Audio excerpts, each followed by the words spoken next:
It's incredibly aggressive, the timeline to manufacture the first phase of this site and then start production mid-2026. How big a factor was that timeline in Ohio's selection, Palmer? It has to be this fast because we don't have time for business as usual. The types of threats that the United States is facing, that our allies around the world are facing, the fact that we are predicted to run out of munitions within the first 8 days of a potential conflict with China mean that we need to hyper-scale our manufacturing of these types of weapon systems. But why Ohio? Was this the only state that could guarantee that timeline? I think that they were the state that gave us the best shot of hitting that timeline. Look, we've really engaged well with Jobs Ohio, with a lot of the politicians here, not just at the state level, but the local level. You know, like you said, we're hiring 4,000 people here in direct jobs, a lot more jobs than that in an indirect capacity. It's the largest single job creation event in Ohio history. It was a state that told us, we have the workforce. We have 1 million people who are capable of working in this facility within a 45-minute drive. We're willing to work with you on higher education to help train people so that they can come in and they can work with you. Our customer in the form of the United States Air Force obviously has a huge presence here in the form of Wright-Patterson Air Force Base. So really all the stars align to make Ohio a great place for us to do it and to do it fast. And speaking candidly, as someone who is from California, there's some states that are really good at pushing you out and slowing you down, and there's others that are great at pulling you in and speeding you up, and that's what Ohio was. Let's go there. Was California at any point a likely candidate, and if not, why? There was a 0% chance at any point of Arsenal 1 being located in California. There's a lot of reasons for that, but I mean, you can go through them. It's the high cost of living. It's the very high energy costs. It's in some cases the unreliability of the energy systems. It's the unreliability of the state politics and the worry on the regulatory side. And just, you know, the reality is California has enough money and enough really successful companies that they don't really have to worry about a company like mine, a company like Anduril. The jobs that we are bringing here to Ohio, they are material, and they are something that the state really, really cares about. And it doesn't hurt that one of our co-founders, Trey Stevens, is a NATO-born Ohioan. I won't say that's why that we made the final decision, but it definitely made sure that Ohio was at the top of the list from the beginning. What you did say as a company is that it had nothing to do with Vice President-elect J.D. Vance. No, that was not a factor. This decision's been going on a lot longer than that. We're finally able to talk about it today. But I mean, you saw the renders, you saw the site plans. Things like that take a long time to put together. We raised our $1.5 billion round of financing last year specifically to build this facility. One of the questions from our audience on social media was about the jobs. Yep. 4,000 over 10 years. There must be a mix of those originating from Ohio, but you must also be trying to attract talent out of state to move here. And I know you'll be spending a lot of time here as well. Well, I'm definitely going to be buying a house out here. I'm blessed with financial success from my first company, Oculus VR, that allows me to get a place so I don't have to get a hotel room when I'm spending time out here.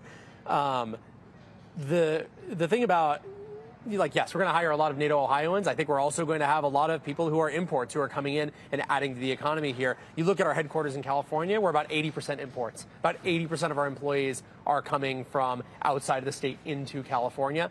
And I think that we're going to do, I think we're going to bring a lot of people here as well. Maybe not 80%, but there's going to be a lot of people who are moving to the area, economically building it up. The supply chain in Ohio is actually very interesting. So you will have use of 2 runways where we are now, Rickenbacker Airport. That's right. But my understanding is that, take, for example, a Fury behind us. In some cases, you'll be able literally to take off from the runway, which is just a few feet from where we're sitting, and deliver that technology direct to customer. Explain. Direct to customer or directly to the action? I mean, so this is Fury. This is our CCA, Collaborative Combat Aircraft. It's basically an autonomous, loyal wingman fighter jet that can fight alongside F-35s and other fighters that the United States and our allies use. But you're right. The goal here is that we can manufacture these aircraft at scale, thousands of these fighter jets here, and then we can either fly them directly to the customer or in some cases directly to the theater. Of course, probably with refueling stops along the way. But that's what we did during World War II, and that's what we plan on doing it again. Ohio's quite busy. Intel has a fab going up. That's right. Quite nearby. Do you see that as a sort of competition for talent, or do you see it as value add to being here? It's both. There's value added, and of course, I'm probably going to hire some of their people, and they're going to hire some of our people. That's just the way that these things always go. What you want to try to do is make the area more attractive in general, right? Like, if Anduril was here and we were the only company that was in the area, It'd be harder to get really, really world-class people to want to stay in the area or move to the area because we're the only game in town. Right. When they know that it's a healthy ecosystem of career choices, it's a lot easier to get people to come, even if you do manage to keep them around. Palmer, when I spoke to Ohio Governor Mike DeWine earlier, I asked him what was the sort of single biggest factor that gave him conviction about you meeting your timelines, not just for manufacturing, but your commitments to this state. In my career, with respect, every sort of industrial technology company I've covered, no matter how many billions of dollars they've raised from private sources, venture, private growth equity, have never met their manufacturing timelines. There's always slippage. Granted, the pandemic's been a factor. Yep. He said that that factor was you and your colleagues. Just from meeting you, you are the point of difference. What can you tell me about how the team guarantees that 2026 timeline? I think that, like I said earlier, we don't have time for business as usual. Right now, people are predicting that there's going to be a window of opportunity for Xi in China that opens in 2027. That means that you necessarily need to be ready for a potential great power conflict with China in 2027 and for at least a few years after that. So we have to, right? There's no other option. The whole point here, the reason we raised that $1.5 billion round, the reason that we've been accelerating this process, the reason that we're investing in building this factory ahead of the customer actually paying us to do it is because we believe in that timeline, because we have to believe in it. It is critical that we hit it, and I think we will. Are you getting some financial incentives from the state of Ohio? Absolutely. They gave us a great incentive package, and that was definitely part of our decision. What's the value, and what does it look like? What is its composition? I am going to let somebody else tackle it because I can tell you it's in the hundreds of millions versus the billions that we're going to be putting in. Intel got 2.1 billion. Yeah, I think they did a better job negotiating than me, maybe. I don't know. But I'm really glad that Intel is here. They're a really great partner. Obviously, they're making a lot of U.S. semiconductors that are competitive with the things that are being done in other countries, and it's critical for our products that we have advanced semiconductors that are made in the United States. So I'm really glad that they're down the road from us. Palmer, it's important to have some extended time with you to talk about Arsenal One. I think one of the most common questions I get from the audience, even if they're familiar with Anduril, is what does Anduril actually do? Sure. They might know you as a weapons manufacturer, or if they are a bit more researched, autonomous defense systems. Right. But could we just simply talk about what Arsenal One is going to manufacture and where that technology will be sold and deployed? The way we look at ourselves is as a defense product company, not a contractor, but a product company, meaning we take a product company approach. We decide what to build it, how to build it, when it's done, and we invest our own money into making that happen. Then we sell products to the customer. Now, we work hand in hand with customers through that process. It's not like I can go off and build a Batmobile and try to sell it to them because I think it's cool. But I think that...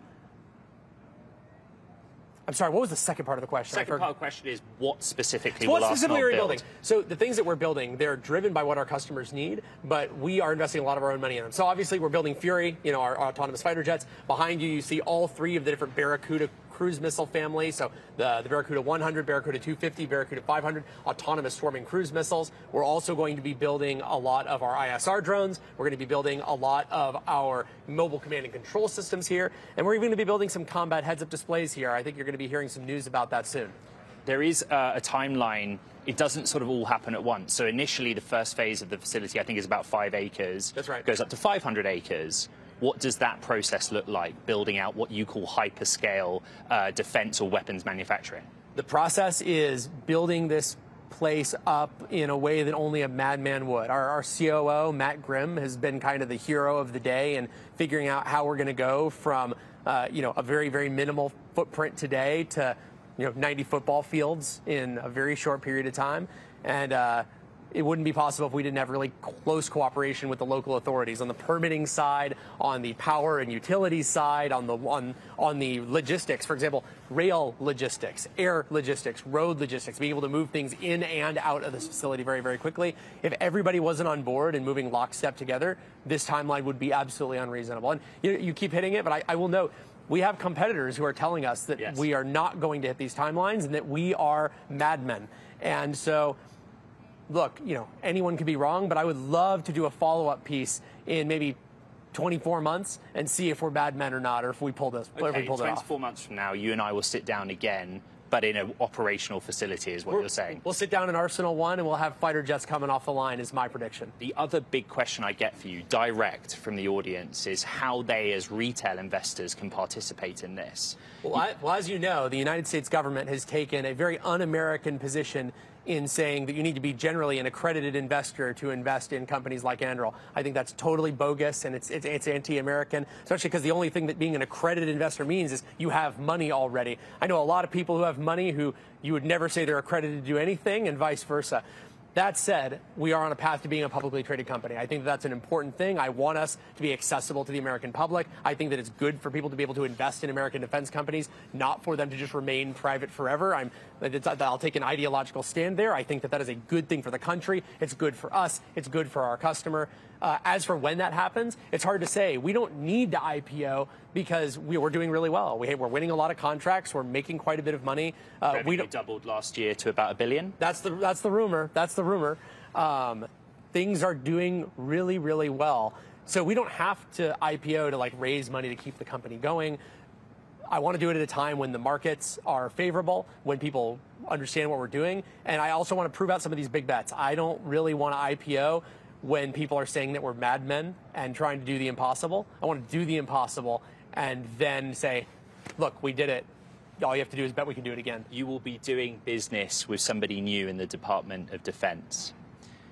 President-elect Trump's pick is Mr. Hegseth. That's right. You know, he was not one of the names that you had in your head when we last spoke a few months ago. That's right. You'd asked me about it, and I said that I knew the names. I heard a lot of names coming around, and that I was a big fan of all of them. And you're right. He wasn't one of the names that I had heard rattling around. May I just make the point that, you know, look at his CV. He doesn't have experience running an organization of that size. You want change and improvement in how America does business with the private sector in defense. So what will your approach with potentially Mr. Hegseth be, and what do you make of him? I think that there's a lot of credentialism that is being levied against him that is totally unfair, and I personally empathize with him a lot. I started Oculus VR when I was 19 years old, living in a camper trailer and putting myself through school. And I didn't have the experience to be running that company. And I grew it to thousands of people, an international business shipping millions of virtual reality headsets all over the world. And I didn't have the experience to be running Anduril either. I had absolutely no business running this company. People could have made the exact same criticism. What the hell does Palmer know about the military? What the hell does he know about national security? Yeah, his heart's in the right place, but he's just not qualified. The leap from where the people say his credentials are and what he needs to do is a much smaller leap than the best leaps that I've seen people make in my career. So I'm never going to be the guy to say, oh, I don't think he's qualified. No, he's way more qualified than I've ever been to do any job that I've ever done, and I'm doing a pretty good job of it. So, I mean, God bless him. I think that he's a great pick. I read his book, The War on Warriors, so I was familiar with him, though not his name being in the arena. I think he's going to kick ass. Palmer, let's end on President-elect Trump. But in the context of Arsenal 1, you still believe change is needed in that military-industrial complex procurement process. Absolutely. What specifically needs to change over the next 4 years to allow for Arsenal to be a success? I think that I think Arsenal 1 is going to be a success. The amount of change we've already had in the system, I think, will allow that. I don't think that we actually need radical changes in the system for Anduril to do very well, but for our country to do well, for us to build the national security apparatus we need to move quickly. We need to take targeted risks. We need to get more companies into defense manufacturing. And that includes companies that are not currently defense companies, getting big tech in, getting little tech in, getting a lot of our industrial providers in. That is how we won World War II, was leveraging the whole of the nation. I think that that's the only way that we are going to win in the future as well. And I think that the people who are being brought in have exactly that mindset. We need to spend less, do more, and do it with the right things.